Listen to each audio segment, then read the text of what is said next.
When 16-year-old Daniel Vittori saved for months to buy his mother a special birthday gift, he never expected to be surrounded by police in an upscale department store.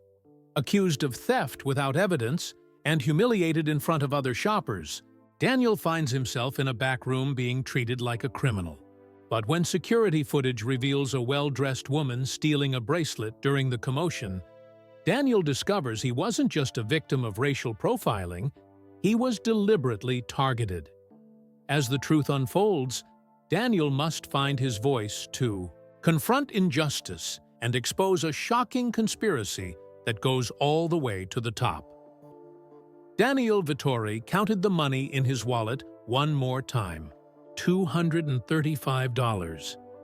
He had been saving for almost 6 months, taking on extra chores for neighbors and staying late at his weekend job at the grocery store. This was going to be the best gift he had ever given his mom. Tomorrow was her birthday. For once, Daniel wanted to get her something nice, something special, not just a card or flowers like usual. His mom worked so hard as a nurse at City Hospital, often taking double shifts. She deserved something that showed how much he appreciated everything she did for him. Daniel checked his reflection in the bathroom mirror. He had put on his best clothes, a blue button-down shirt, khaki pants, and the clean white sneakers he only wore for special occasions. He wanted to look good when he went to Parkinson's, the fancy department store at Westfield Mall. People dress nice at Parkinson's. "You heading out?" his Aunt Lisa asked as Daniel came down the stairs. She was sitting at the kitchen table with her laptop open. Aunt Lisa was a lawyer and always seemed to be working on some important case. "Yeah, going to the mall to get Mom's birthday present," Daniel replied, tugging at his shirt collar. It felt a little tight. "You look sharp," Lisa smiled. "What are you getting her?" "A watch. She's always checking the time on her phone because her old watch broke last year. I saw some nice ones at Parkinson's when I was there with Jamal last week." Lisa raised her eyebrows. "Parkinson's? Fancy. Need a ride?" Daniel shook his head. "No thanks. The bus goes right there." 20 minutes later, Daniel was walking through the gleaming entrance of Parkinson's. The store smelled like perfume and new clothes. Soft music played overhead. Daniel felt a flutter of nervousness in his stomach. He didn't usually shop at places like this. He made his way to the jewelry section, where glass cases displayed watches, necklaces, and rings that sparkled under bright lights. A saleslady with blonde hair looked up as he approached. "Can I help you?" she asked. Her smile seemed to freeze a little as she looked him over. "I'm looking for a watch for my mom," Daniel said. "Something silver? Maybe with a blue face?" Her favorite color is blue. The saleslady nodded and pointed to a display case on the other side of the counter. "The women's watches are over there. Let me know if you need assistance." Daniel thanked her and moved to the other case. He noticed a security guard nearby watching him. Daniel was used to this. It happened almost every time he went shopping. He took a deep breath and focused on the watches. There were so many to choose from, but one caught his eye right away. It had a slim silver band and a face the color of the ocean. His mom would love it. Daniel checked the price tag. $189.99. It was within his budget. He looked around for the saleslady, but she was helping an older white woman now. Daniel waited patiently, still aware of the security guard's eyes on him. After a few minutes, a different salesperson, a middle-aged man with glasses, came over. "Finding everything okay?" he asked. "Yes, sir," Daniel replied politely. "I'd like to see that watch, please." He pointed to the silver and blue one. The man unlocked the case and carefully took out the watch. "Good choice. This is one of our best sellers." Daniel held the watch gently. It wasn't too heavy or too light. The blue face seemed to change color. as he turned it in the light. This was definitely the one. "I'll take it," he said, feeling proud that he could buy something so nice for his mom. "Great. I'll box it up for you at the register," the man said. As Daniel followed him to the checkout counter, he noticed 3 police officers entering the jewelry section. They were walking with purpose, scanning the area. Daniel didn't think much of it. Mall cops were always around. The salesman was just putting the watch in a fancy blue box when one of the officers tapped Daniel on the shoulder. "Excuse me, young man," the officer said. His voice was stern. "We need you to come with us." Daniel turned, confused. "Me? Why?" "We need to ask you some questions," another officer said, moving to Daniel's other side. "But I'm just buying a watch for my mom," Daniel explained, looking from one officer to another.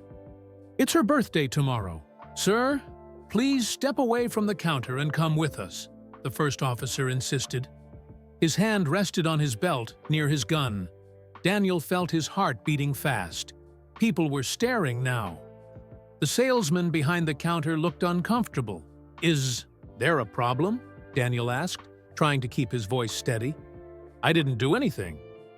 "We received a report of suspicious activity," the third officer said. This one was taller than the others, with gray hair at his temples. "Just come with us and we'll sort it out." Daniel knew he should stay calm. His mom and Aunt Lisa had talked to him about situations like this. "Don't argue. Don't make sudden movements. Keep your hands visible. Be polite." "Okay," he said quietly. "But can I finish buying the watch first? I saved up for it." "The watch will be here later," the tall officer said, not unkindly. "Right now, we need you to come with us." Daniel felt his face grow hot as the officers surrounded him. Everyone in the store was watching. Some people had their phones out, maybe taking videos. He felt humiliated. As they led him away from the counter, Daniel saw the security guard who had been watching him talking to the store manager. The manager was a thin man in an expensive suit. He was nodding as the guard spoke, looking at Daniel with suspicious eyes. The blue box with the watch his mom would never receive sat abandoned on the counter. 6 months of saving. All for nothing. "This way," one of the officers said, guiding Daniel toward a door marked "Employees Only." Daniel took a deep breath, fighting back tears. This was not how today was supposed to go. This was not what he had planned at all. The unexpected ride of his day had just begun, and Daniel had a sinking feeling it was about to get much worse. The officers led Daniel through the door marked "Employees Only." The hallway behind it was stark and bright, nothing like the fancy showroom of the store. The walls were plain white, and the floor was gray concrete instead of shiny marble. They stopped at a small room with no windows.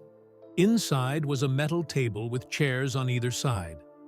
The store manager was already there, standing with his arms crossed. His name tag read, "Mr. Phillips." "Have a seat," one of the officers told Daniel, pointing to a chair. Daniel sat down slowly, keeping his hands on the table where everyone could see them. His heart was pounding so hard, he thought everyone in the room must hear it. "I'm Officer Daniels," said the tall officer with gray at his temples. He seemed to be in charge. "This is Officer Rivera and Officer Bennett." Daniel nodded, not trusting his voice. "Do you know why we brought you in here?" Officer Daniels asked. Daniel shook his head. "No, sir. I was just trying to buy a watch for my mom's birthday." Mr. Phillips made a sound like he didn't believe it. "We have reason to think you are planning to steal merchandise," he said sharply. "What?" "No!" Daniel's voice cracked. "I was buying it. I have money." He reached slowly toward his pocket, then stopped. "My wallet is in my right pocket. Can I show you?" Officer Rivera nodded. Slowly. Daniel pulled out his wallet and placed it on the table. I saved up $235. The watch is $189.99. I can pay for it. We'll need to check your pockets and backpack, Officer Bennett said, ignoring the wallet. Okay, Daniel agreed, though his stomach felt tight with anger and fear. But I didn't take anything. The officers had him stand up. They emptied all his pockets, finding only his phone, keys, some gum, and a bus pass. Then they went through his backpack, which contained just a water bottle and a comic book he'd brought to read on the bus. Nothing? Officer Rivera said, looking at the others. Maybe he stashed it somewhere, Mr. Phillips suggested, or passed it to an accomplice. I didn't steal anything, Daniel said, his voice getting louder. He took a deep breath, remembering what his aunt had told him. Stay calm. Why do you think I took something? Officer Daniels sat down across from him. We received a report of a suspicious person in the jewelry section. Someone who was handling merchandise and looking nervous. Daniel felt a cold feeling in his chest. You mean me? I was nervous because I don't usually shop at fancy stores. And I was careful with the watch because it's expensive. Where do you go to school? Officer Rivera asked suddenly. West Side High, Daniel answered, confused by the change in subject. And how old are you? 16. I'll be 17 in November. How did you get $200? Officer Bennett asked, tapping Daniel's wallet. Daniel felt his face grow hot. I worked for it. I have a weekend job at Martin's Grocery on Pine Street, and I do yard work for neighbors. I've been saving since January. None of the officers looked convinced. Mr. Phillips was still standing with his arms crossed, watching Daniel like he was waiting for him to confess. Can I call my mom? Daniel asked. She's at work, but she can come here. The officers exchanged looks. We're not charging you with anything yet, Officer Daniels said. We're just investigating. Yet? Daniel repeated. But I didn't do anything.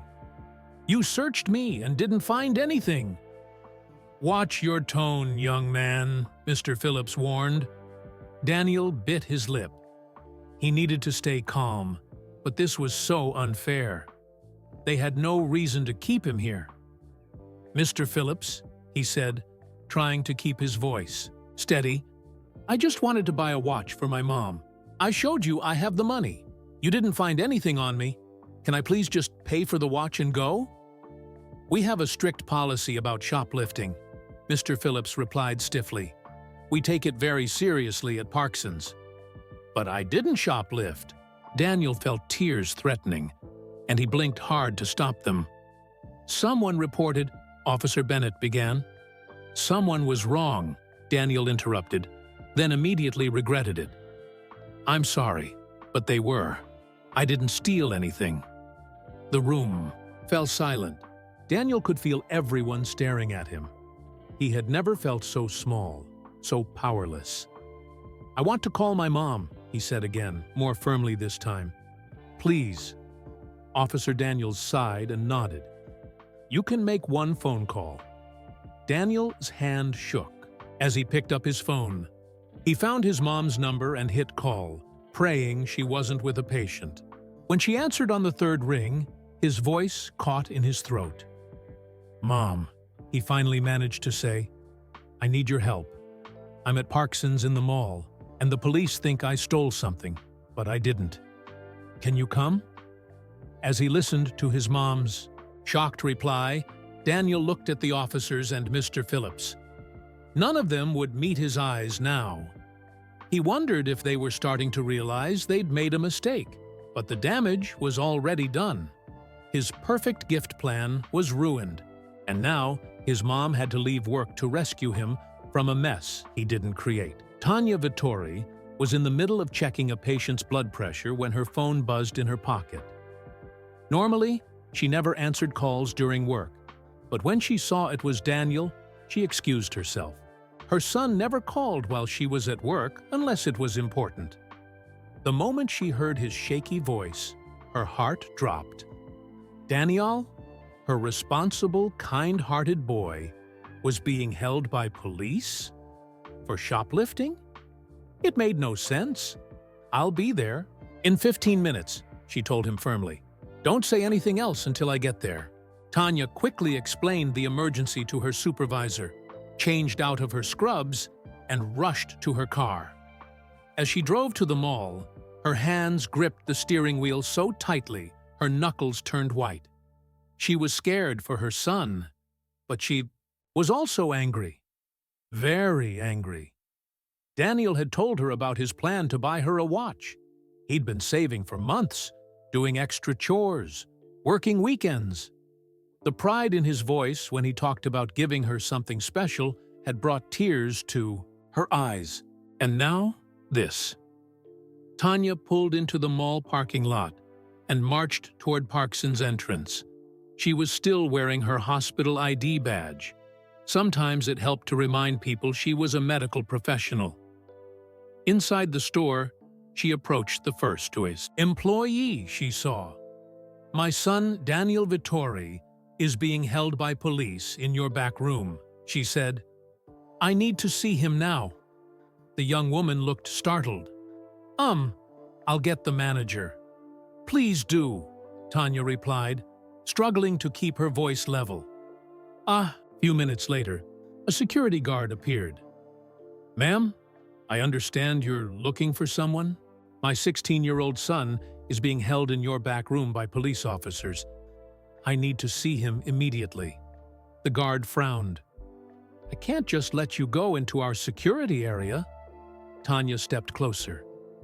"My son called me in tears because he's being accused of something he didn't do.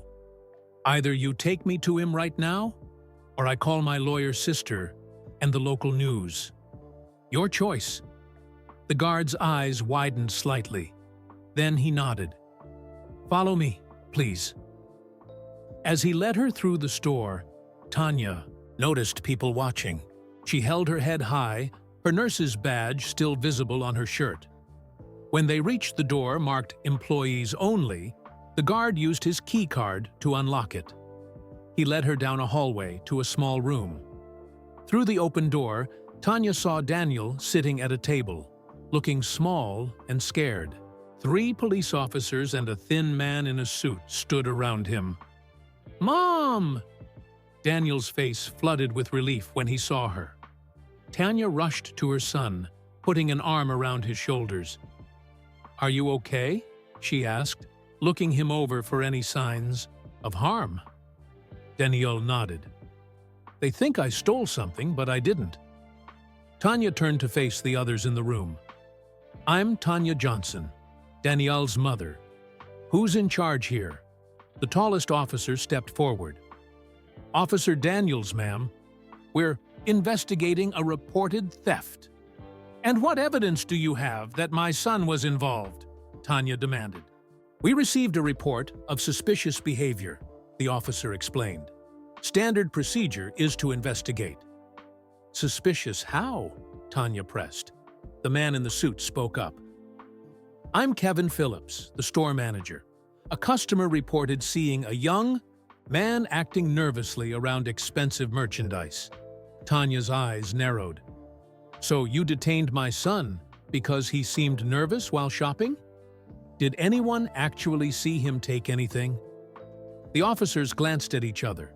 Finally, Officer Daniels admitted, "No direct observation of theft, no." "And did you find any stolen items when you searched him?" "No, ma'am," said a younger officer. "So you have no evidence," Tanya stated. "Just a report from someone who thought my son looked suspicious." "And what exactly made him look suspicious to this person?" No one answered her question. The uncomfortable silence in the room spoke volumes. "My son came here to buy me a birthday present," Tanya continued. "He saved his own money for months. He dressed in his best clothes because he wanted to look nice in your fancy store. And this is how you treat him?" Mrs. Johnson, Mr. Phillips began, we take shoplifting very seriously. But there was no shoplifting, Tanya interrupted. You found nothing on him. You have no proof of anything except that my son was shopping while black. Mr. Phillips flinched at her words. Daniel put his hand on his mom's arm, trying to calm her. Mom, it's okay, he said quietly. Can we just go now? It is not okay, Tanya insisted, but she squeezed his shoulder gently. She looked back at the officers. Are you charging my son with anything? Officer Daniels shook his head. No charges at this time. Then we're leaving, Tanya said. She reached for Daniel's backpack. As they stood to go, the door opened and a store employee hurried in, looking excited. Mr. Phillips, she said breathlessly, you need to see this. We found something on the security footage. Everyone in the ETD room froze. Tanya felt Daniel stiffen beside her. What did you find? Mr. Phillips asked. The employee glanced nervously at Daniel and Tanya. Maybe you should come see for yourself. It changes everything. Mr. Phillips hesitated, looking from the employee to Daniel and Tanya. We should check this out, he said to the officers. Would you mind waiting here a few more minutes? He? Asked Tanya. We've waited long enough, Tanya replied firmly. Unless you're charging my son, we're leaving now. Ma'am, Officer Daniels said, it might be in everyone's best interest to see what they found. I've called my sister, Tanya said. She's a lawyer, and she's on her way. We'll wait for her, but that's all. The officers exchanged glances again. Daniel squeezed his mom's hand, grateful she was there. He'd never seen her so fierce before. Fine, Mr. Phillips agreed. I'll go check the footage. Officers, please stay with them. As Mr. Phillips left with the employee, an uncomfortable silence filled the room. Tanya sat next to Daniel, her arm around his shoulders protectively. Can I get you anything? Officer Rivera asked after a minute.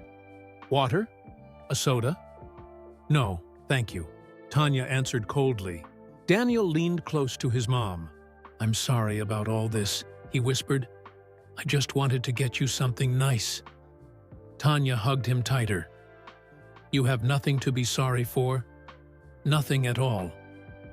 20 minutes passed before the door opened again. This time, it was Lisa Cooper, Daniel's aunt and Tanya's sister.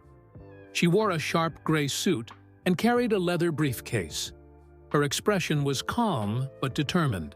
Sorry I'm late, she said, walking straight to Daniel and Tanya. Traffic was terrible. She put a hand on Daniel's shoulder. You okay, sweetie? Daniel nodded, feeling better now that both his mom and aunt were there. Lisa turned to face the officers. I'm Lisa Cooper, attorney at law. I understand my nephew has been detained without evidence or charges. Would someone like to explain why? Officer Daniels stepped forward. Ms. Cooper, we responded to a report of suspicious activity. What specifically was suspicious about my nephew's behavior? Lisa interrupted. A customer reported seeing him handling expensive jewelry while acting nervously, Officer Bennett explained. So he was shopping, Lisa stated flatly. Last I checked, that's not a crime. The report suggested possible theft intentions, Officer Daniels added.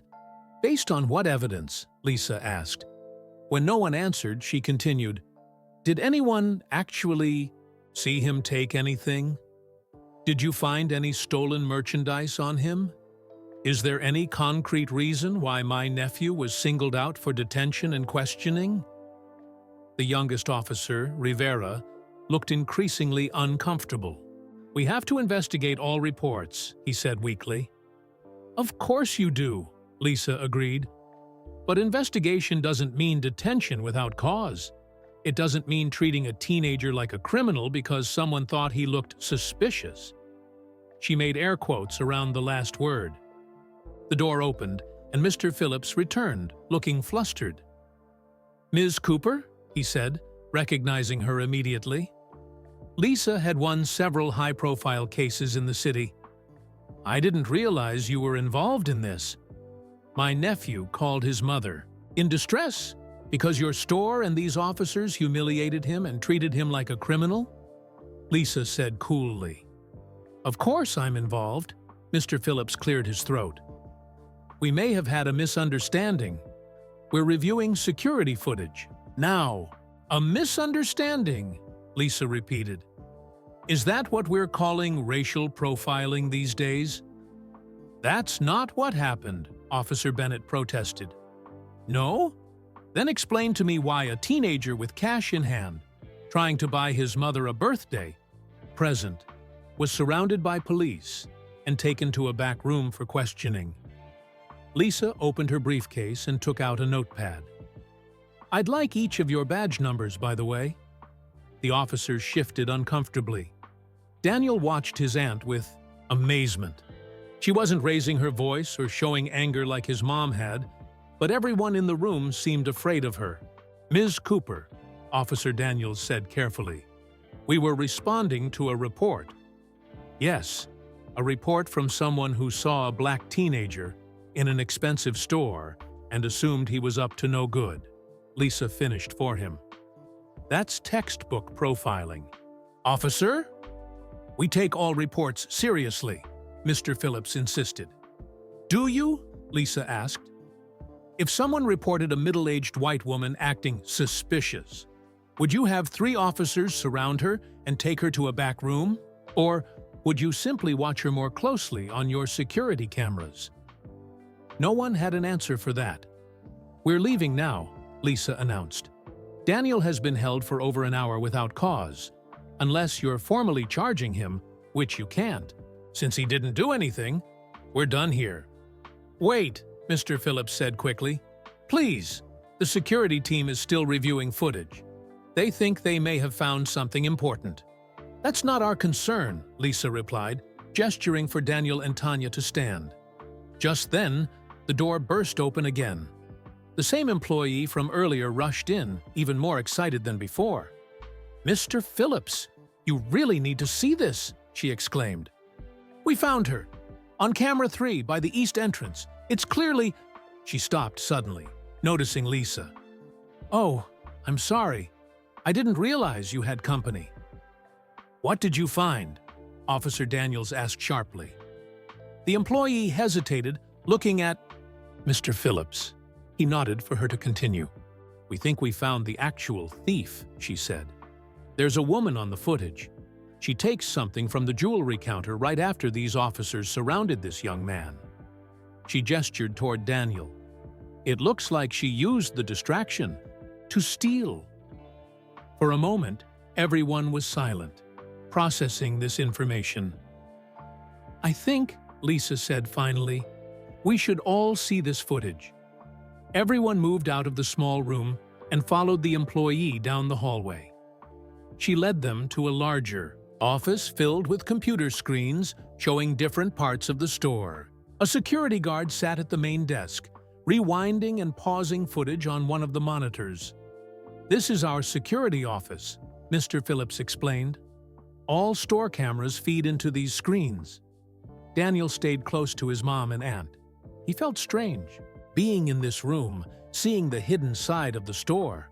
On one screen, he could see customers shopping, unaware they were being watched. "What did you find, Ted?" Mr. Phillips asked the security guard. Ted, a heavy-set man with a buzz cut, swiveled his chair to face them. "I was reviewing the jewelry section footage from when the incident occurred." He glanced at Daniel. "I wanted to see if there was any evidence of theft." "And?" Mr. Phillips prompted. "And I found this." Ted turned back to his computer and pressed play. Everyone crowded around the monitor. The footage showed the jewelry counter from above. Daniel could see himself on the screen, looking at watches. The timestamp in the corner showed it was 45 minutes ago. "There's Daniel," Tanya said, pointing. "He's just shopping. Nothing suspicious at all." "Keep watching," Ted said.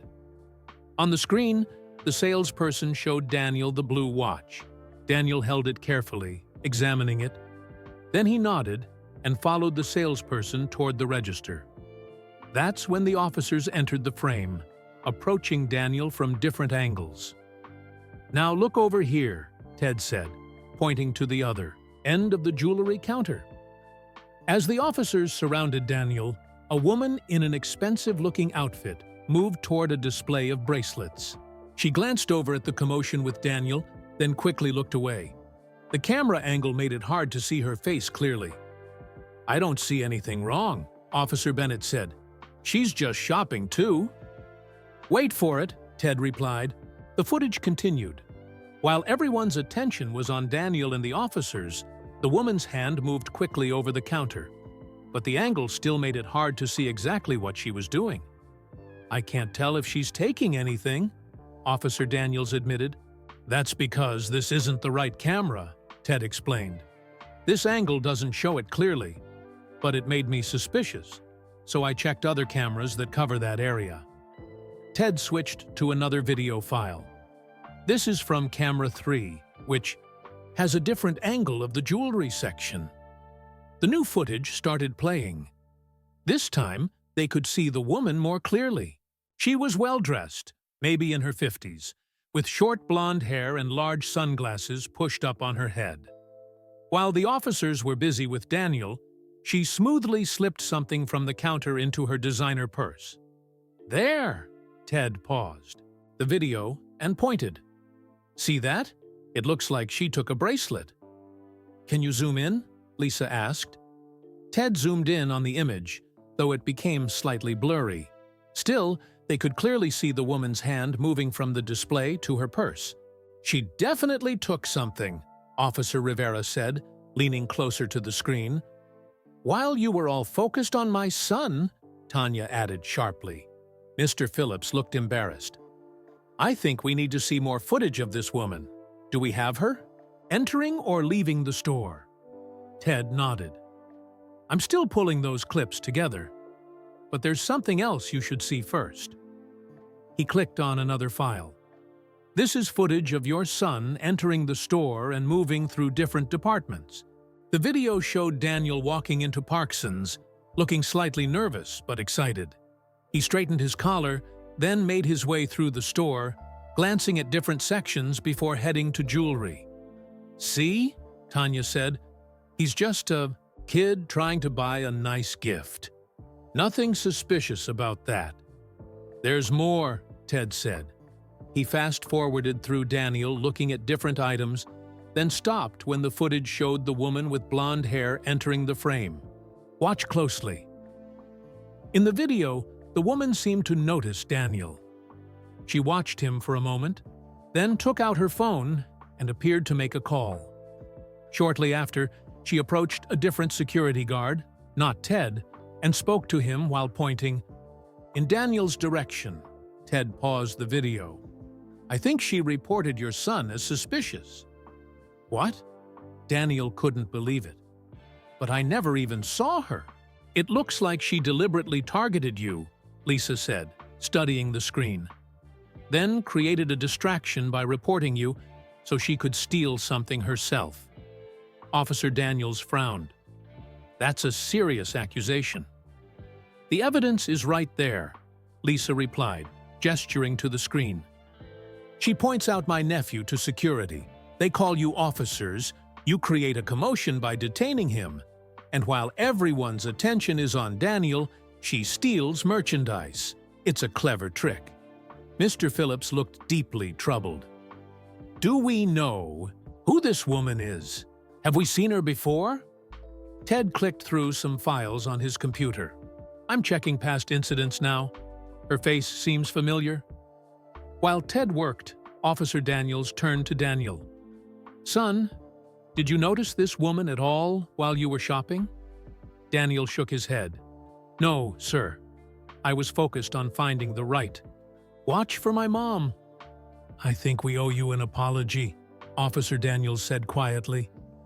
"It appears we may have been used as part of someone else's scheme." Daniel didn't know what to say. Part of him felt relieved that everyone now knew he hadn't done anything wrong.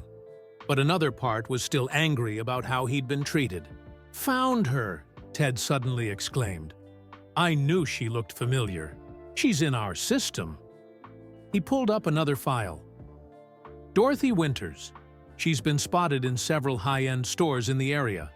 There are reports of missing items after her visits, but no one's been able to catch her in the act before." Mr. Phillips leaned in to look at the file. "So she's a professional," he muttered. "And she used our security protocols against us."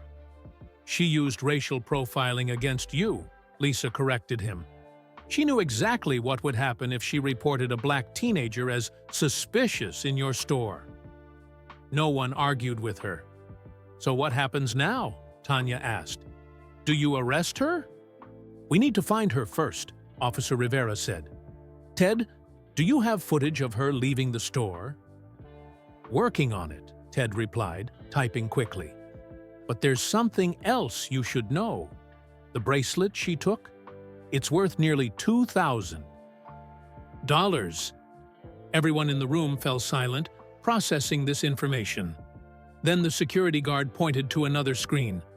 "Wait, I think I've got her. This is the east exit, about 10 minutes ago." As they all turned to look, Daniel felt strangely disconnected from the whole scene. He still hadn't bought his mom's birthday present. That was all he had wanted to do today. Now he was caught up in a theft investigation, watching security, footage with police officers. "I think we should finish this part without the boy and his family," Officer Bennett suggested. "They've been through enough today." Before anyone could respond, Ted exclaimed, "Hold on, the system just flagged something. She's back in the store. Right now. Camera 6, women's shoes." The officers immediately snapped to attention. "She came back?" Officer Daniels looked shocked. "That's bold." "Some thieves return to the same store if they were successful the first time," Ted explained. "They think they found an easy target." "We need to go," Officer Rivera said. "Now!" "I'll call for backup," Officer Bennett added, already reaching for his radio. Mr. Phillips turned to Daniel, Tanya, and Lisa. "I want to express my deepest apologies for what happened today. It's clear there was a terrible mistake." "A mistake?" Lisa repeated. "Is that what you call racial profiling?" Mr. Phillips looked down at his shoes. "You're right. It was more than a mistake. It was wrong, and we need to do better." He reached into his pocket and pulled out a business card. "Please, call me tomorrow. I want to make this right." Lisa took the card but didn't say anything. "Can we go now?" Daniel asked quietly. He'd had enough of Parkinson's for one day. "Of course," Mr. Phillips nodded. "Again, I'm so sorry." As the officers rushed off to catch Dorothy Winters, a different employee escorted Daniel, Tanya, and Lisa out through a side door, away from curious shoppers. The ride home was mostly silent. Daniel stared out the window, watching the city pass by in a blur. He felt empty, like all his excitement and happiness had been drained away. "You okay, sweetie?" his mom asked from the driver's seat. "Yeah," Daniel said, though he wasn't. "Not really.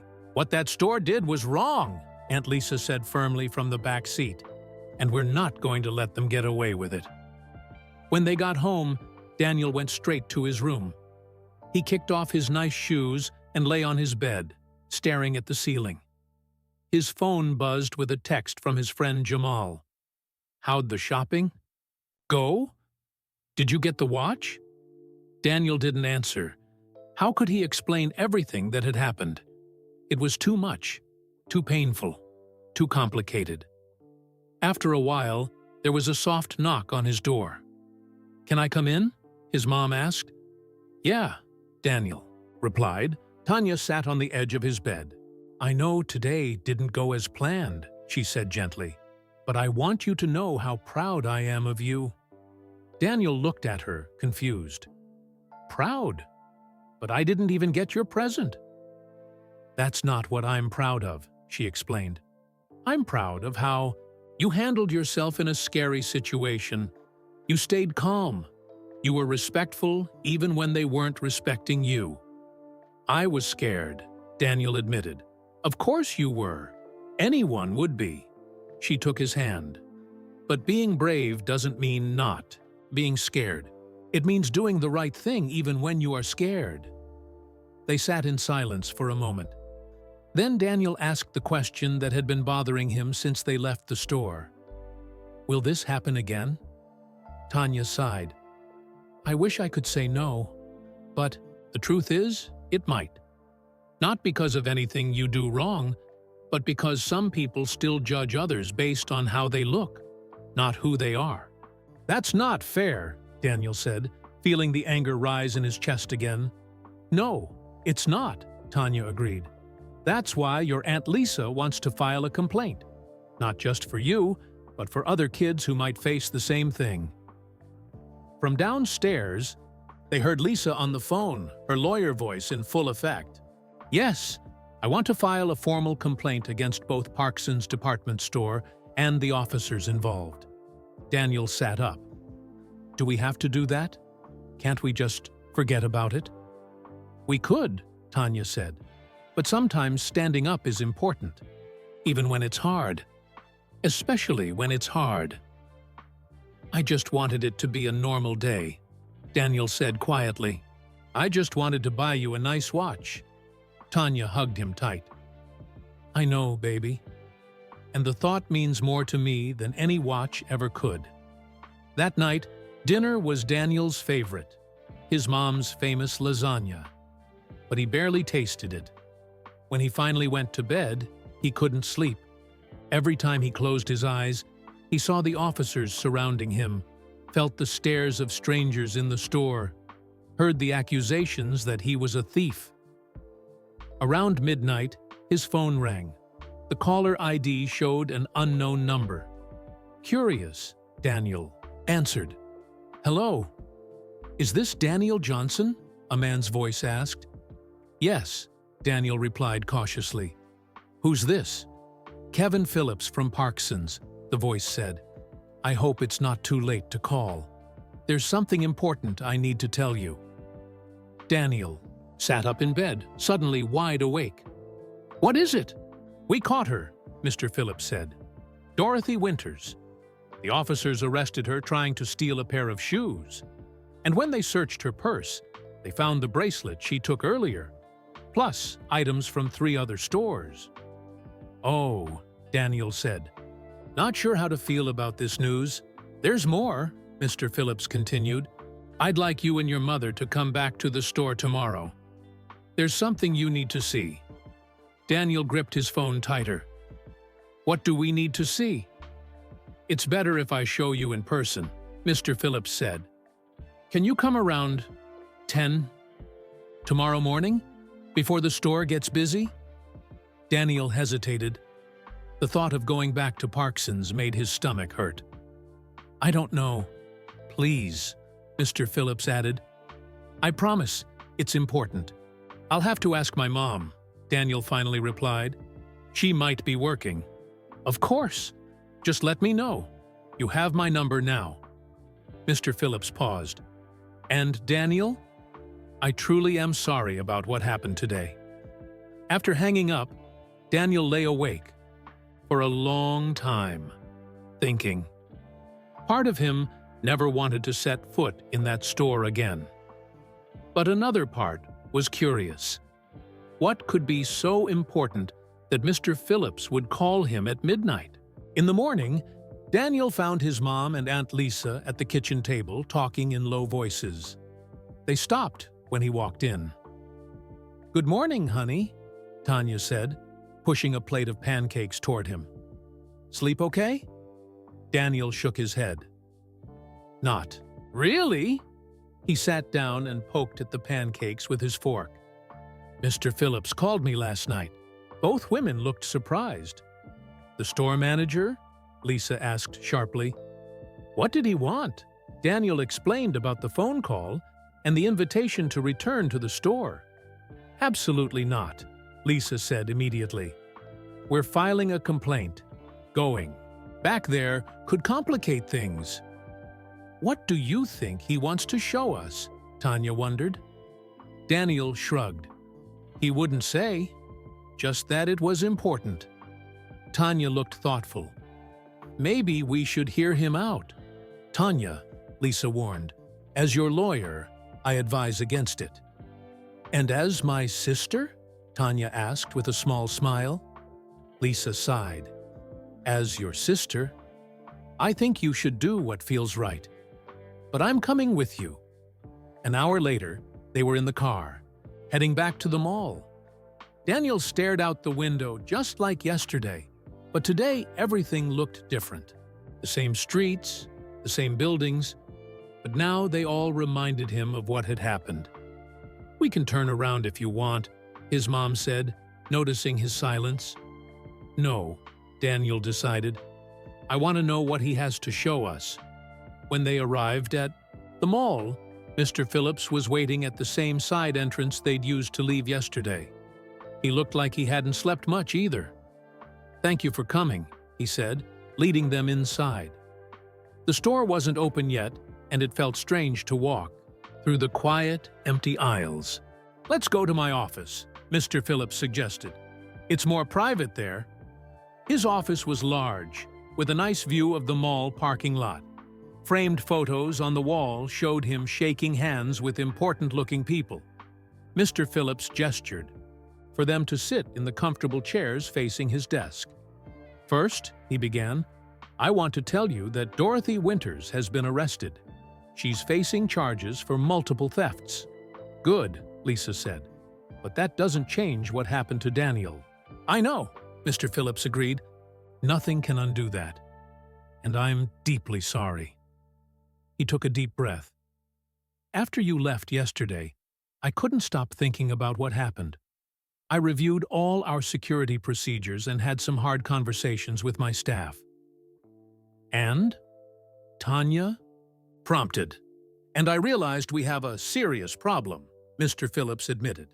"What happened to Daniel wasn't just one mistake by a few people. It was a failure of our entire system." He turned to Daniel. "You were racially profiled. First by Dorothy Winters, who knew exactly what would happen if she reported you as suspicious. Then by our security team, who immediately assumed the worst. And finally by me, for not questioning any of it." Daniel was surprised by his honesty. He'd expected more excuses. "That's why I asked you to come back," Mr. Phillips continued. "There's something specific I want to show you, but I also wanted to tell you in person about the changes we're making." "What changes?" Lisa asked, sounding skeptical. "New training for all employees.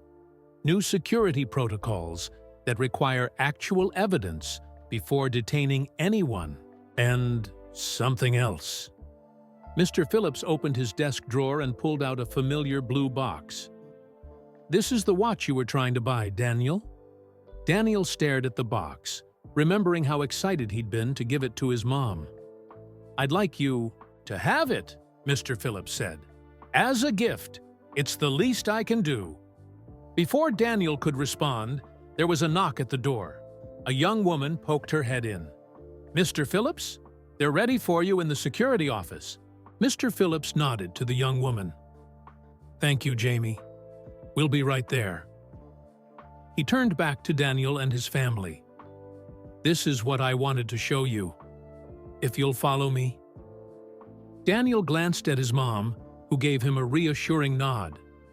They all stood and followed Mr. Phillips out of his office, through the quiet store, and back to the security area they'd visited yesterday. The security office looked different today. The lights were brighter, and there were more people inside. Daniel recognized Ted, the security guard from yesterday. Officer Daniels was there too, along with a woman in a police uniform he hadn't seen before. "This is Captain Rodriguez," Mr. Phillips explained. "She oversees all the officers who work with our mall." Captain Rodriguez stepped forward, her expression serious. "Daniel, I want to personally apologize for how you were treated yesterday. It was unacceptable." Daniel wasn't sure what to say, so he just nodded. "We've been reviewing all the security footage from yesterday," Captain Rodriguez continued. "Not just of the incident with you, but everything before and after. Ted has put together a complete timeline of events." Ted gestured toward the main screen. "If you're ready, I can show you what we found." Everyone gathered around the monitor. Ted started the video, which showed different camera angles edited together to tell a complete story. It began with Dorothy Winters entering the store about 20 minutes before Daniel arrived. She wandered through different departments, occasionally picking up items and putting them back. "Watch her carefully," Ted said. "See how she's scanning the store? Looking for security cameras, checking where the guards are positioned. She's planning the whole time." The footage then showed Daniel entering the store, looking excited and a bit nervous in his nice clothes. "Now here's where it gets interesting," Ted said. "Watch what happens when she notices you." On screen, Dorothy Winters spotted Daniel from across the shoe department. Her posture changed. She began to follow him, keeping her distance but always watching. When Daniel headed to the jewelry section, she made her phone call. "We believe she was calling an accomplice," Captain Rodriguez explained. "Someone waiting outside the store. The timing matches perfectly with what happened next." The video continued, showing an older man entering the store just as Dorothy approached the security guard and pointed toward Daniel. The man moved quickly to the jewelry section, positioned himself near Daniel, and started looking at watches too. "See that?" Ted pointed. "He's getting close enough to Daniel to plant something on him if needed. But then the officers arrive before he can do anything." The footage showed the officers surrounding Daniel. Meanwhile, Dorothy slipped the bracelet into her purse, and the man calmly walked out of the store. "So she had a partner," Lisa said, watching intently. "It wasn't just an opportunity. This was their plan all along." "Exactly," Captain Rodriguez nodded. "They've done this before." Dorothy Winters creates a distraction by reporting an suspicious person, usually a young person of color, while her partner either plants stolen merchandise on the victim or steals items during the commotion. Daniel felt cold all over. "They were going to make me look guilty, no matter what." "That appears to be their method," Captain Rodriguez said gently. "But they didn't count on our security team reviewing all the footage so thoroughly." "Or on your family fighting back," Ted added with a small smile. "The man got away," Mr. Phillips said, "but we've shared his image with other stores and the police. And Ms. Winters isn't talking, but we found evidence in her apartment linking her to at least 12 similar thefts across the city." Daniel stared at the frozen image on the screen. Dorothy Winters and her partner had picked him to be their scapegoat, all because they thought a black teenager would automatically be seen as suspicious. And they'd been right. "I understand if this doesn't make things better," Mr. Phillips said, "but I thought you deserved to know the whole truth." Tanya put her arm around Daniel's shoulders. "Thank you for showing us," she said to Mr. Phillips. "It does help to understand what really happened." "What happens now?" Daniel asked. "Ms. Winters will be prosecuted," Captain Rodriguez replied, "and the officers involved in your detainment will undergo additional training on bias and proper procedures." Mr. Phillips cleared his throat. "As for Parkinson's, we're implementing new policies immediately, and—" he hesitated, looking uncomfortable. "There's one more thing I'd like to discuss with you, but perhaps back in my office." As they walked back through the store, which was now preparing to open for the day, Daniel spotted the jewelry counter where everything had started. The blue watch was no longer on display. Mr. Phillips noticed him looking. "The watch is yours, Daniel. Whether you want to give it to your mom or return it for something else. And of course, There's no charge. Lisa raised an eyebrow. That's a nice gesture, but it doesn't address the harm done. I know, Mr. Phillips replied. That's what I want to talk about next. Back in Mr. Phillips's office, everyone took their seats again. The blue box with the watch sat on the desk between them. I've been thinking about what happened, Mr. Phillips began. Not just yesterday, but the bigger picture. Why Dorothy Winters's plan worked so well. And the truth is, it worked because of bias in our system. Racial profiling, Lisa stated plainly. Mr. Phillips nodded. Yes, she knew that if she, a well-dressed white woman, pointed out a young black man as suspicious, our security team would act quickly, without much evidence. Daniel looked down at his hands. It hurt to hear it said so directly, even though he already knew it was true. So, Mr. Phillips continued, I want to do more than just give Daniel a watch. I want to make real changes. He pulled out a folder and slid it across the desk. This is a proposal I've drafted for a new training program for all Parkinson's employees. It focuses on recognizing and addressing bias in customer service and security. Lisa picked up the folder and quickly scanned the contents. Her eyebrows went up in surprise. This is actually pretty comprehensive, she admitted. I'd like your input on it, Mr. Phillips told her. As a lawyer, your perspective would be valuable. And, he turned to Daniel, I'd like your help too. My help? Daniel was confused. How? I'd like you to speak at our first training session, Mr. Phillips explained, to share your experience, to help our employees understand the impact of their actions. Daniel didn't know what to say. The idea of standing up in front of a bunch of strangers and talking about yesterday made his stomach twist. You don't have to decide now, Mr. Phillips added quickly, seeing Daniel's discomfort. Take some time to think about it. We will, Tanya said, placing a hand on Daniel's arm. There's one more thing, Mr. Phillips said. He reached into his desk drawer and pulled out a small envelope. This isn't about making the legal issues go away. You still have every right to file a complaint or take other actions. This is simply me trying to acknowledge the harm that was done.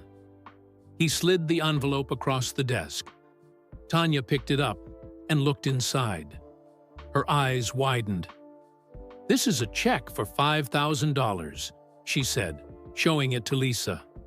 It's not a settlement, Mr. Phillips clarified. There are no conditions attached. It's simply compensation for the distress and humiliation Daniel experienced. Lisa studied the check, then looked at Mr. Phillips with narrowed eyes. This is very generous. Why? Mr. Phillips sighed. Because my 19-year-old son is black. My wife and I adopted him when he was a baby. And every day, I worry about him facing exactly what Daniel faced yesterday. His voice grew tight. The thought that my store, that I, contributed to this kind of injustice. I can't just apologize and move on. I need to make it right. The room fell silent. This was not what any of them had expected. Finally, Tanya spoke. Thank you for your honesty, Mr. Phillips. We'll consider everything you've said. As they prepared to leave, Mr. Phillips had one last question. The watch. Do you want it, Daniel?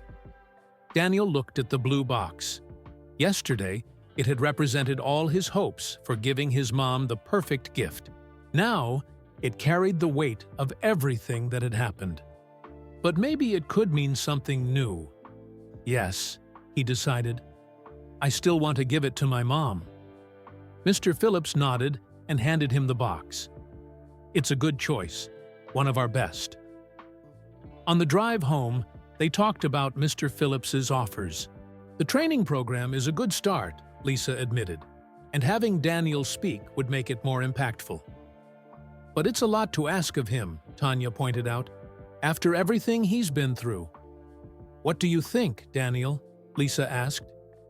You don't have to do it if you don't want to. Daniel stared out the window, thinking. Part of him wanted to put this whole experience behind him, to never think about Parkinson's again. But another part remembered what his mom had said about standing up being important, even when it's hard. Maybe I could help stop this from happening to someone else, he said slowly. When they got home, Daniel went to his room, still carrying the blue box. He sat on his bed and opened it. The watch looked just as beautiful as it had yesterday. He took it out and turned it over in his hands. His mom knocked on the door. "Can I come in?" "Yeah," Daniel replied. Tanya sat beside him. "Are you okay?" "I think so," Daniel said. "I'm still processing everything." "That's understandable," she said. Then she noticed the watch in his hands. "It's beautiful." Daniel held it out to her. "Happy birthday, Mom. Sorry it's a day late." Tanya's eyes filled with tears as she took the watch. "It's perfect. And you're the best son a mother could ask for."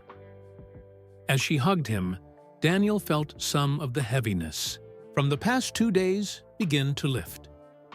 The watch had finally made it to his mom's wrist, where it belonged, but there was still more to the story than either of them knew. 3 days later, Lisa called a family meeting in the living room. Daniel and Tanya sat on the couch, while Lisa paced back and forth, looking serious. "I've been doing some research on Dorothy Winters," she began. "Something about this whole situation didn't feel right to me. It seemed too organized." "What did you find out?" Tanya asked. Lisa stopped pacing and faced them. "Dorothy Winters isn't just some random shoplifter. She's part of a professional theft ring that targets high-end stores across the country." "A theft ring?" Daniel repeated. "Like in the movies?" "Not exactly," Lisa explained. "But close. They have a specific method. They find a person of color, usually a teenager, shopping in an expensive store. Then they report that person as suspicious to create a distraction." "We already knew that part," Tanya pointed out. "Yes, but here's what we didn't know," Lisa continued. "They specifically choose stores where they know security will respond with bias. They've studied which stores are more likely to detain someone based on race alone." Daniel felt a chill. "So, Parkinson's has a reputation?" Lisa nodded grimly. "According to my contacts in the DA's office, Parkinson's has had 3 similar incidents in the past year, all involving young Black or Latino shoppers being detained without evidence. And Mr. Phillips never mentioned this," Tanya said, her voice tight, with anger. "There's more," Lisa said. "Dorothy Winters didn't just randomly choose yesterday to hit Parkinson's. She knew something the rest of us didn't." "What?" Daniel asked. "Yesterday was the first day of Mr. Phillips's new role as regional manager. He got promoted last week. That's why he was in the store. He usually works at the corporate office."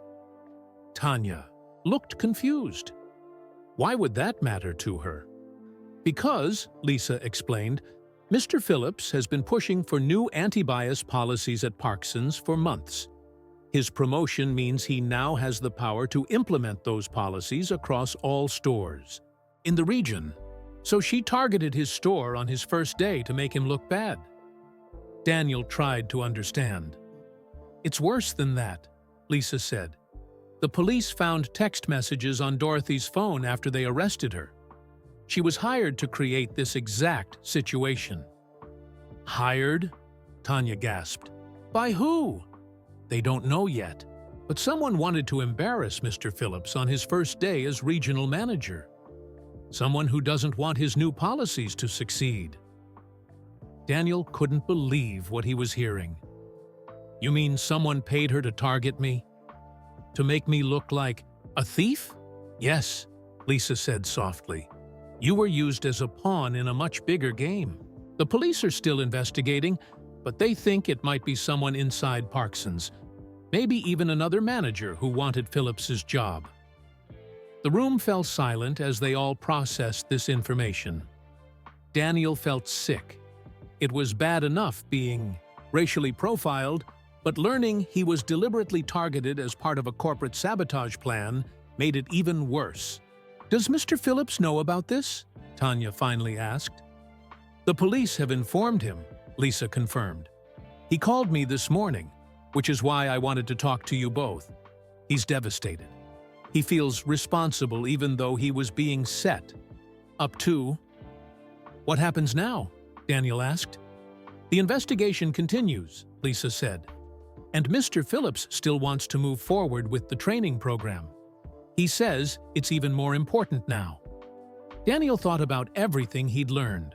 He'd been used twice, first by Dorothy Winters, and then by whoever had hired her, all because they knew a black teenager would be seen as suspicious in an expensive store. But Mr. Phillips, who had a black son himself, was trying to change that. And now someone was trying to stop him. "I want to help," Daniel decided. "I want to speak at the training like Mr. Phillips asked. People need to know what really happened." Tanya squeezed his hand. "Are you sure? After everything you've been through?" Daniel nodded. "Yes, because this is bigger than just me now." Little did Daniel know just how much bigger it was about to become. The next morning, Daniel found a news van parked outside their house. A reporter in a neat blue suit stood on their front lawn, talking into a microphone.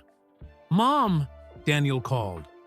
"There's someone from Channel 8 News outside," Tanya rushed to the window, then quickly pulled the curtains closed. "How did they find out about this?" Lisa joined them, coffee mug in hand. "I just got a call from the DA's office. The story leaked overnight. Dorothy Winters' arrest is now public knowledge, including her connection to what happened at Parkinson's." Before they could discuss further, the doorbell rang. Then it rang again and again. "Don't answer it," Lisa advised. "They'll go away eventually." But the ringing continued, joined now by knocking. Tanya's phone started buzzing with notifications. "This is crazy," she muttered, scrolling through messages. "Everyone's sending me links to news stories. Black teen framed by professional thieves at upscale store. Racial profiling used as cover for major theft ring. They're making it sound like a movie." Daniel's phone was blowing up too. Messages from friends, classmates he barely talked to, even teachers. Everyone wanted to know if it was really him in the news. "What should we do?" Daniel asked, feeling overwhelmed. Lisa thought for a moment. "We have 3 options. We can hide and say nothing. We can make a brief statement asking for privacy. Or we can control the narrative by giving one interview on our terms." "What do you mean by control the narrative?" Tanya asked. "If we choose who to talk to and what to say, we can make sure the focus is on the right things, like the biased system that made this possible. Not just the drama of what happened," Lisa explained. Daniel considered this. He'd been ready to speak at the training session, but talking to the news was different. Everyone would see it. Everyone would know. The phone rang. It was Mr. Phillips. "I'm so sorry about the media circus," he said when Tanya answered and put him on speaker. "This wasn't supposed to become public until the investigation was further along."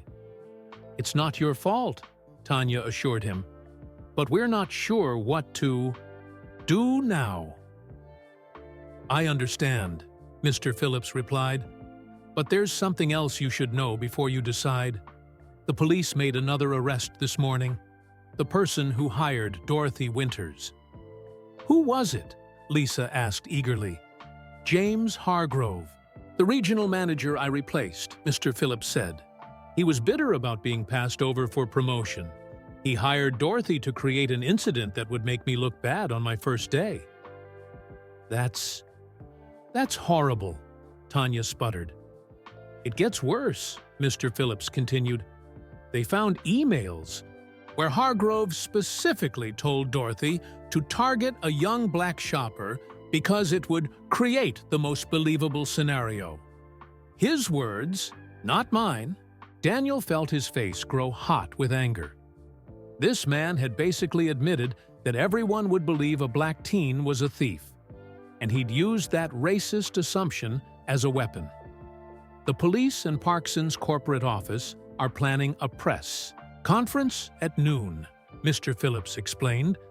They're going to announce Hargrove's arrest and outline the changes we're making to our security policies. I was hoping Daniel might consider being there. All eyes turned to Daniel. You don't have to, Mr. Phillips added quickly, but having you there would send a powerful message. It would show that this isn't just about corporate policies. It's about real people affected by bias. Daniel took a deep breath. Can I think about it? Of course, Mr. Phillips said. Just let me know by 11:30. After hanging up, Daniel went to his room. He sat on his bed, trying to sort through his feelings. He was angry about being used, scared about being on TV, tired of thinking about the whole situation. But he also felt something else, a sense of responsibility. Not because any of this was his fault, but because he had a chance to turn something bad into something good. There was a knock at his door. Come in, he called. His mom entered, sitting beside him on the bed. How are you doing with all this? I don't know, Daniel admitted. Part of me wants to hide under the bed until everyone forgets about it. Tanya smiled sympathetically. That's understandable. But another part of me thinks I should do it, Daniel continued. If I speak up, maybe it will help people understand why what happened was wrong. Maybe it will help change things. Whatever you decide, I'll support you, Tanya assured him. So will Lisa. Daniel thought about it some more.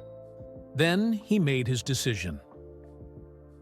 3 hours later, Daniel stood at a podium in the Parkson's main lobby. Cameras flashed. Reporters held up microphones. Mr. Phillips stood to his right, and Captain Rodriguez to his left. His mom and Aunt Lisa watched from nearby. My name is Daniel Johnson, he began, his voice shaky at first, but growing stronger. 4 days ago, I came to this store to buy a birthday present for my mom. Instead, I was surrounded by police, accused of being a thief and taken to a back room for questioning, all because someone reported me as suspicious for shopping while black. Daniel paused, looking out at the crowd of reporters. I found out later that I was targeted by a professional thief who used racial profiling as a tool to steal. She knew that security would focus on me instead of her, and she was right. That's the real problem here. Not just one thief or one bad manager, but a system that automatically sees some people as suspicious because of their skin color. The room was completely silent now, everyone hanging on his words. Mr. Phillips and Parkson's are making changes to fix that system. New training, new policies. And I've agreed to help, to share my story with their employees. Because what happened to me shouldn't happen to anyone else. As Daniel stepped away from the microphone, the room erupted in questions and camera flashes. But he felt calm now. He had said what needed to be said. Later, as they drove home, his mom reached over and squeezed his hand. The blue watch she was wearing, his original birthday gift, caught the sunlight. I'm so proud of you, she said. You turned something awful into something meaningful. Daniel nodded, looking out the window. He felt different, stronger somehow, like he had found his voice. But the biggest surprise was still waiting for them at home. When they pulled into their driveway, Daniel was surprised to see Ms. Carter, his English teacher, sitting on their front porch. She stood up when she saw them, waving hesitantly. "I hope you don't mind me stopping by," she said as they approached. "I saw you on the news, Daniel. The whole school is talking about what happened." The whole school? Daniel hadn't thought about how his classmates would react. Tomorrow was Monday, his first day back since everything happened. "I wanted to check if you're okay," Ms. Carter continued, "and to ask you something." They invited her inside. Lisa made coffee while Ms. Carter explained her visit. "I teach a unit on social justice in my senior English class," she said. "We examine how writing and speaking can create positive change. After seeing your press conference, I thought, well, I wondered if you might be willing to talk to my students about your experience." Daniel was surprised. "You want me to speak to your class?" "Only if you're comfortable with it," Ms. Carter assured him. "But your story is powerful, Daniel. It puts a real face on issues we discuss in class, and you spoke so clearly about the bigger problems behind what happened to you." Daniel looked at his mom, who nodded encouragingly. "I'll think about it," he promised. After Ms. Carter left, Daniel checked his phone. He had dozens of messages from classmates, ranging from supportive to just curious. His best friend Jamal had texted, "Saw you on TV, man. That was brave. Call me when you can." Daniel called him right away. Jamal picked up on the first ring. "Dude, you're famous!" Jamal exclaimed. "The video of your speech is all over social media. Everyone's sharing it." "What?" Daniel quickly opened his social media apps. Sure enough, clips of his press conference were everywhere. Some posts had thousands of likes and comments. "How are people reacting?" Daniel asked nervously. "Mostly positive," Jamal assured him. "A lot of kids are saying they've had similar experiences, being followed in stores, treated like they're suspicious. Your speech is helping them feel like someone understands." Daniel hadn't expected that. He'd been thinking about his own situation, not realizing how many others might relate to it. Later that evening, a local news station ran a longer story about what had happened. They interviewed Mr. Phillips, who explained the changes Parkinson's was making to their security policies. They showed Dorothy Winters being led into court in handcuffs, and they played Daniel's entire speech, calling it a powerful statement on racial bias in retail. The reporter ended the segment by saying, "This story raises important questions about how assumptions and biases can affect everyday interactions. One teenager's experience has sparked a citywide conversation about racial profiling in stores and other public spaces." The next morning, Daniel was nervous about going to school. He didn't want to be the center of attention. But when he arrived, something unexpected happened. Instead of being bombarded with questions, many students simply nodded to him or gave him a thumbs up. A few came up to thank him. "My brother had the same thing happen at the mall last year," one girl told him. "Nobody believed him when he said he didn't do anything wrong. Your speech helped my parents understand what he went through." In Miss Carter's English class, she didn't single Daniel out, but she did announce that they would be adding some new readings to their social justice unit. "Recent events in our community have given us an opportunity to examine these issues more closely," she said, giving Daniel a small smile. After school, Daniel found a reporter waiting outside the building, hoping for an interview. He politely declined, but it made him realize that this story wasn't going away quickly. When he got home, there was a letter waiting for him. It was from the mayor's office, inviting him to join a new youth advisory council on community relations. "Your perspective would be valuable as we work to improve relationships between law enforcement and young people in our city," the letter read. "Looks like you've started something important," Lisa said when Daniel showed her the letter. "I didn't mean to," Daniel replied. "I was just trying to buy a watch." Tanya hugged him. "Sometimes the most important changes start with the smallest actions. You stood up and told your truth." Now others are listening. That night, as Daniel was finishing his homework, Mr. Phillips called again. "I just wanted to let you know that our corporate office was very impressed with how you handled yourself at the press conference," he said. "So impressed, in fact, that they've asked me to extend an offer to you." "What kind of offer?" Daniel Teesig asked, curious. "They'd like you to join Parkinson's as a paid intern this summer," Mr. Phillips explained, "working with our team to develop and implement our new customer service and security training program." Daniel nearly dropped his phone in surprise. This was the last thing he had expected. "An internship?" Daniel repeated, making sure he had heard correctly. "Yes," Mr. Phillips confirmed. "It would be 3 days a week during summer break. You'd work directly with our training team to help design the new program. Your perspective as someone who experienced the problem firsthand would be invaluable." I don't know what to say," Daniel stammered. "You don't have to decide right now," Mr. Phillips assured him. "Take some time to think about it. Talk it over with your mom and aunt. This is a paid position, and it could lead to future opportunities with the company." After hanging up, Daniel sat on his bed, trying to process everything. A week ago, he had just been a regular kid, excited about buying his mom a birthday present. Now he was being offered a job by the very store where he'd been wrongfully accused of theft. Life was strange sometimes. The next morning at breakfast, Daniel told his mom and aunt about the internship offer. "That's an interesting opportunity," Tanya said carefully. "How do you feel about it?" "I'm not sure," Daniel admitted. "Part of me thinks it would be good to help fix their problems. But another part wonders if I should work for a company that treated me so badly." "It's a complex situation," Lisa agreed. "On one hand, they're trying to make amends and create real change. On the other hand, what happened to you was deeply wrong. I need to think about it more," Daniel decided. Over the next week, Daniel became something of a local celebrity. A community group invited him to speak at their meeting.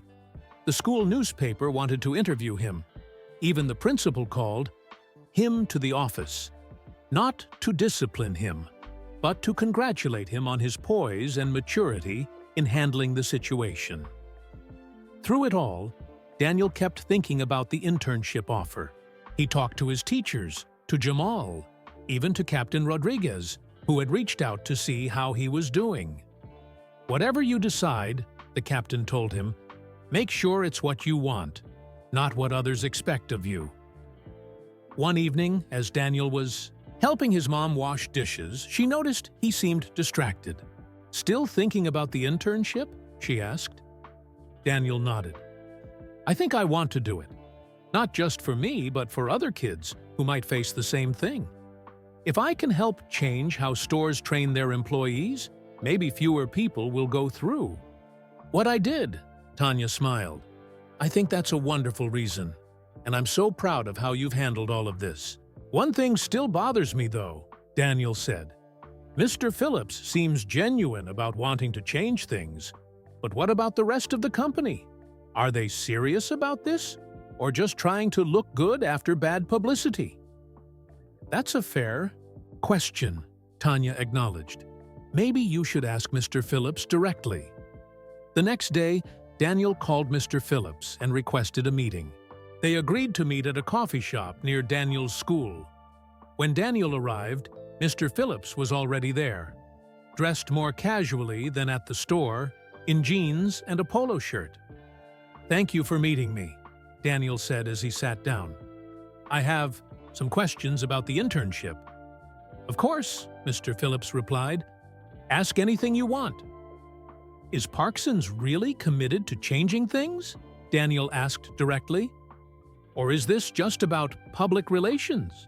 Mr. Phillips didn't seem surprised by the question. "It's both," he admitted. "The company doesn't want bad publicity, that's true. But this situation has also forced them to confront issues they've ignored for too long. Change often starts for the wrong reasons, but can still lead to the right results." Daniel appreciated the honest answer. "And you? Why are you so invested in this?" Mr. Phillips took a deep breath. "As I mentioned, my son is black. He's a little older than you, in college now. 2 years ago, he was detained in a store very similar to Parkson's. The security guard handcuffed him in front of everyone. It was humiliating, and it was wrong. After that, I promised myself I would work to change things from the inside, wherever I could."